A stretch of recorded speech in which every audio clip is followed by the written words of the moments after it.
มื้อนี้เราสิพามาแก้รถ CB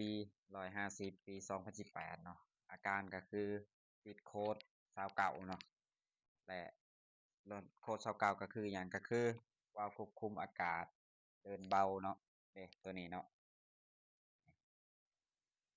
ถ้าว่ามันขึ้นโค้ดตัวนี้เราเฮ็ดแนวใดก็คือขั้นตอนแรกก็คือเราลบก่อนลบแล้วมันยังบ่ออกเนาะก็คือทำการเปลี่ยนใหม่แต่ว่าเราบ่มีของมันเองเนาะคือตัวนี้จะเป็นของ PCX 150เนาะบ่แม่นของมันเองเนาะตัวนี้เป็นของ PCX 150หลายคนเนาะถามเข้ามาว่าใส่กันได้บ่คือใส่กันได้เนาะแต่ว่าเราต้องได้ดัดแปลงเอาเป็นหยังจังว่านั่นน่ะเดี๋ยวเราจะมาใส่ให้เบิ่งเลยก็คือปลั๊กนี่มันก็บ่อยากเข้ากันเนาะปลั๊กนี่ก็บ่อยากเข้ากันซ้ายก็บ่ถือกันเพราะว่าซ้ายมันจะสั้นๆนะแต่ว่าเราจะมาต่อให้มันยาวแบบนี้เห็นบ่ตัดอยู่นี่แล้วก็ต่อให้มันยาวและเฮ็ดแนวใดก็คือทำการเสียบใส่นี่เสียบก็บ่เข้าเนาะแต่ว่าเราเฮ็ดแนวใดก็คือดัดแปลงเอาคือตัวนี้จะเป็นคันที่2เนาะที่ว่าเราดัดแปลงแบบนี้เพราะว่าเราหาซื้อบ่ได้อะไหล่มันเราดัดแปลงเอาเดี๋ยวจะมาให้เบิ่งเลยมันจะมีล็อกตัวนี้เห็นบ่ล็อกเบื้องนี่เบื้องนี้เราปาดทิ่มเบื้องหนึ่งเนาะล็อกนี้เนาะปาดทิ่มเบื้องหนึ่งเนาะนี่ปาดทิ่มเบื้องหนึ่งเอาไว้แต่เบื้องหนึ่งตัวล็อกนี้มันนะสั่นมันก็เข้าบ่ได้เนาะหลังจากนั้นแล้วเราเฮ็ดแนวใดก็คือเราต้องเสียบใส่ก่อนเนาะเสียบใส่ตัวนี้ก่อนนะเสียบให้มันคุ้งได้คันว่าบ่คุ้งก็บ่ได้เนาะ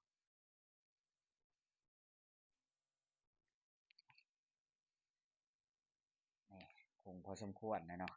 หลังจากนั้นเรามาเฮ็ดแนวใดก็คือเราทดสอบเบิ่งก่อนว่ามันผ่านหรือบ่ผ่านเพราะว่าเราหันใส่นี่เราจะสุกปลั๊กอันนี้ยากเพราะว่ามันบ่แม่นปลั๊กมันเองเดี๋ยวจะเปิดให้เบิ่งเลยขั้นตอนแรกเราก็มาเบิ่งโค้ดก่อนเนาะมาเบิ่งหน้าพารามิเตอร์เลยคือเข้าไปเบิ่งโค้ดก่อนเข้าไป Honda เนาะเข้าไปอีกใบเลยหลังจากนั้นเราเฮ็ดแนวใดก็คือดูรหัสผิดปกติก่อนรหัสปกติมันก็ยังค้างคือเก่าเห็นบ่นี่รหัส29-1คือวาล์วควบคุมอากาศเดินเบาบกพร่องเนาะเมื่อก่อนตอนเรายังบ่ทันทำการดัดแปลงใส่แบบนี้มันก็บ่สามารถที่จะลบได้ลบแล้วมันก็ขึ้นอีกลบแล้วมันก็ขึ้นอีกเบิ่งสายพื้นสายไฟก็บ่ได้ขาดเนาะเบิ่งสายพื้นสายไฟก็บ่ได้ขาดแล้วก็เราเฮ็ดแนวใดก็คือเราดัดแปลงเอาของตัวนี้ของรถอันนี้ใส่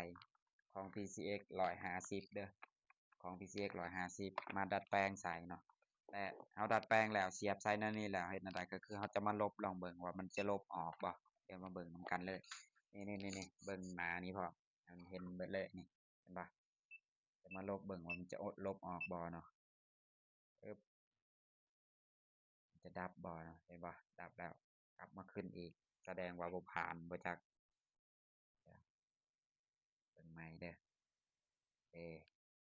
แล้วก็เข้าไปเบิ่งใหม่บัดนี้ว่ามันจะผ่านบ่ดูรหัสผิดปกติอีกครั้ง เด้คันอันนี้ถือว่าผ่านเนาะคันอันนี้ถ้าว่ามันบ่ผ่านนี่เวลาเราลบปึ๊บนี่มันจะกลับมาขึ้นอีกคือเก่าเนาะลบปึ๊บกลับมาขึ้นอีกคือเก่าก็คือวาล์วตัวนี้เสียแน่นอนตามที่เราเจอมาเสียแล้วเราก็เฮ็ดแนวใดหาซื้อบ่ได้ก็ทำการดัดแปลงเอาแบบนี้ก่อนเราจะประกอบเข้าจักรนี่เราต้องเสียบสายแล้วก็ reset เบิ่งให้มันผ่านก่อนจึงเอาเข้าไปเนาะถ้าว่าเราเอาเข้าไปแล้วเวลาเราจะเวลาเราจะหั่นออกมานะมันจะหั่นออกยากเนาะมากออกยากตัวนี้เอาเฮ็ดแบบสบายๆก็คือ reset อยู่นอกเลยแล้วก็เอาเข้าไปในคือจบเลยเนาะเอ้าถ้าว่าคลิปนี้มีประโยชน์ก็ฝากกดติดตามเรานี่เด้อฝากกดติดตามกดไลค์กดแชร์เนาะเพื่อเป็นกำลังใจเฮ็ดคลิปต่อๆไปเอ้าขอบใจ